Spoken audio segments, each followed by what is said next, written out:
नमस्कार। तिरछी नजर के लिए आज अत्यंत ही प्रसन्नता का और गौरव का विषय है कि जो हमने जो आकलन किया था अपने पिछले वीडियो में वो 100% सही होता हुआ नजर आया। हमने कहा था कि इस सत्र में महिला आरक्षण के ऊपर चर्चा होगी और वही हुआ। पक्ष की प्रशंसा इस बात के लिए करता हूं कि वो जागरूक है, उसको चिंता है चुनाव जीतने की। लेकिन अगर राजनीति के इस खेल में बोल जनता पर होगा तो तिरछी नजर का प्रहार भी होगा। हम तैयार हैं हर चीज पर नजर रखने के लिए आपके साथ। मैं चर्चा करता हूं पहले उस बिंदु की। सबसे पहले घोषणा होगी, मगर ये एक लाइनर होंगे। ये लंबी लंबी घोषणाएं नहीं होंगी, कोई विवेचना नहीं होगी, केवल एक लाइनर हल्की सी शुरुआत की जाएगी इस संसद के सत्र में। और उसके बाद इन एक लाइनर्स को, वन लाइनर जिसे बोला जाता है, एक लाइन की बातों को मीडिया को दिया जाएगा। वो प्रचार प्रसार करेगा, डिबेट करेगा, उसको इतना ज्यादा प्रसारित करेगा कि वो चुनाव के समय सबसे बड़े मुद्दे बन जाएंगे। यह है मोडस ऑपरेंडी इस संसद के सत्र को बढ़ाए जाने का। अब सुनिए, सबसे पहला जो पॉइंट होगा वो होगा कि हमें आदिवासी क्षेत्रों का विकास करना है, क्योंकि चुनाव होने वाले हैं राजस्थान में, मध्य प्रदेश में, छत्तीसगढ़ में, तेलंगाना में, और यहां पर आदिवासियों की संख्या बहुत है और यहां का वोट उनको खींचना है। तो ये कहा जाएगा कि हमें आदिवासियों का विकास करना है, शिक्षा देनी है, रोजगार देना है, उनको घर मकान देना है।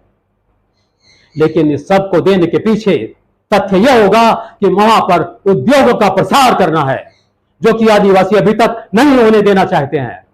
लेकिन उनको जब बताया जाएगा कि तुम्हें रोजगार मिलेगा, घर मिलेगा, तो शायद वो इस लालच में आएंगे और उद्योगों के लिए जगह छोड़ेंगे। लेकिन मैं बताना चाहता हूं, तिरछी नजर का आकलन है, सावधान हो जाइए।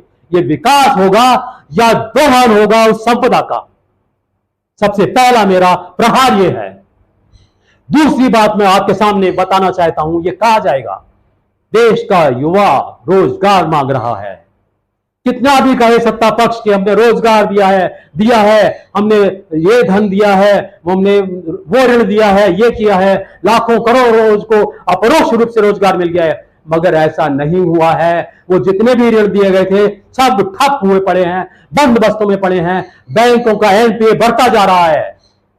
लेकिन सत्ता पक्ष को मालूम है कि यही सबसे बड़ी दुखती राह हो सकता है इस इलेक्शन में। इसलिए क्या किया जाएगा, यह कहा जाएगा कि रोजगार के लिए हमने युवाओं को 2 से 3 साल तक के लिए आयु सीमा में छूट दे दी है, और ताकि वो आगे भी रोजगार के लिए लाइन में लगे रहें। युवा भ्रमित हो जाएगा, खुश हो जाएगा, फिर वोट भी देगा। वाह, सरकार ने हमारा ध्यान रखा है। सबसे बड़ी बात यह है कि जनता को लगना चाहिए कि सरकार ने हमारा ध्यान रखा है, भले ही वो ध्यान हो या ना हो। तीसरा मुद्दा आएगा महिलाओं का आरक्षण। लगातार बार बार ये मुद्दे उठाए जाते हैं हमेशा चुनाव के समय, महिलाओं को आरक्षण दिया जाए, लेकिन खुद सारा संसद ये चाहता है कि आरक्षण नहीं दिया जाए। चर्चा होती है, ठप हो जाती है, अब फिर उठाया जाएगा मुद्दा और आधी आबादी को फिर से कंट्रोल करने की कोशिश की जाएगी। बहुत सारी उज्ज्वला योजनाएं चलाई गई, बड़े ऋण दिए गए, महिलाओं के लिए बहुत सारे प्रयास किए गए, फिर भी सत्ता पक्ष को डर है कि महिलाएं हो सकता है हमारे कब्जे में ना आए और वोट बट जाए, दूसरी तरफ चला जाए। वो वोट भी हमको हासिल होना चाहिए और उनको आरक्षण की बोटी दी जाएगी, लालच दिया जाएगा, लुभावना लालच। और एक और जो तीसरा, जो चौथा, जो सबसे बड़ा मुद्दा उठने वाला है, जिसके पीछे सारा देश डूब जाएगा बहस में, आंदोलन में, डिबेट्स में। क्या देश में एक चुनाव एक साथ होने चाहिए, वन नेशन वन इलेक्शन की पॉलिसी आने की बात की जा रही है। लेकिन मेरा कहना यह है, तिरछी नजर का आकलन यह है, क्या ये वन पर्सन नो ऑप्शन वाला मुद्दा है? ये वन नेशन वन इलेक्शन नहीं है, ये 1 पर्सन नो ऑप्शन में बदल हो जाएगा। यही होगा, क्योंकि देश की क्षमता इतनी नहीं है कि एक बार में इलेक्शन करा सके, या विपक्षी पार्टियों की क्षमता इतनी नहीं है कि पूरे देश में एक साथ प्रचार कर सकें। केवल हमको ये बात कहना है कि महिलाओं के पूरे वर्ग को आरक्षण मिलना चाहिए, और उसको महिला आरक्षण नहीं, महिला संरक्षण का नाम दिया जाना चाहिए। हमारे माननीय प्रधानमंत्री जो ज्ञानवंता हैं और वो नए नए नाम रखने में रुचि रखते हैं, मेरी उनसे प्रार्थना है कि इसे महिला आरक्षण ना कहकर महिला संरक्षण विधेयक कहा जाए। और दूसरी हमारी निवेदन ये है, अनुरोध है कि कृपया इसमें राजनीति का वो फुट ना डाला जाए, इसमें जातिगत आरक्षण की बात ना की जाए। महिलाओं को महिलाओं के नाम पर आरक्षण दिया जाए, ना कि जातियों में बांटकर आरक्षण दिया जाए, ताकि उनकी एकता बनी रहे और वो एक होकर अपने अधिकारों की मांग कर सकें। वरना तो वो भी खो जाएंगी आरक्षण की भीड़ में, राजनीति के दलदल में। मेरी बात सुनने के लिए आप मेरे साथ जुड़े रहिए। अब मैं इसी बात को आगे आपके साथ प्रारंभ करता हूं। उस समस्या की, उस मुद्दे की जो छाया हुआ है भारत की राजनीति में, और वो ऐसा मुद्दा है जिसका समर्थन करना या विरोध करना किसी के लिए भी संभव नहीं है। किसी के पास इतना साहस नहीं है कि सही मुद्दे को सही तरीके से पकड़ पाए। लेकिन हम चर्चा करेंगे आपके साथ खुलकर, और वो मुद्दा है जातिगत जनगणना का। देश में चर्चा है कि जातिगत जनगणना होनी चाहिए, और उसको सुप्रीम कोर्ट ने भी कहा है। वो इसलिए कि ऐसा कहा गया है कि जो आरक्षण है वो अनुपात के हिसाब से सही नहीं हो रहा है। जातिगत जनगणना करना राजनीतिक दलों के लिए एक अलादीन के चिराग की तरह है। रगड़ो और वोट लो, आरक्षण दो और वोट लो, कहा जा रहा है, नारा लगाया जा रहा है। जिसकी संख्या जितनी भारी उसकी उतनी भागीदारी। अरे दम है, एक नारा यह भी लगाकर दिखाओ, जिसकी संख्या जितनी भारी उसकी होगी उतनी जिम्मेदारी। बोलिए, जिसकी संख्या जितनी भारी उसकी होगी उतनी जिम्मेदारी। आइए करिए जातिगत जनगणना। 20% लोगों के दम पर सारा हिंदुस्तान पलता है, सारा आरक्षण लेता है, सारी सुविधाएं लेता है, लेकिन उनको मिलती हैं गालियां, और उनको मिलते हैं धोखे, उनको बदनामियां, उनको अपमानित किया जाता है। आरक्षण लेने के लिए तैयार हैं सब। मैं पूछना चाहता हूं, 75 वर्षों से इस देश में आरक्षण लागू है। इन राजनीतिक दलों ने इस जातियों को क्या फायदा पहुंचाया है? केवल उनके माथे पर ठप्पा लगा दिया है। वो नीची जाति हैं, दलित जाति हैं और ऐसे जाति हैं जिनको आरक्षण देकर हमने नीचे के तबके में रखा हुआ है। उनको ऊपर आने का मौका नहीं दिया जा रहा है, ना ही वो आना चाहते हैं आरक्षण के लालच की वजह से। लेकिन आरक्षण में उनको मिलता कुछ नहीं है। ये केवल एक बंधुआ वोटर बनाया गया है उनको, और उनको भटकाया गया है।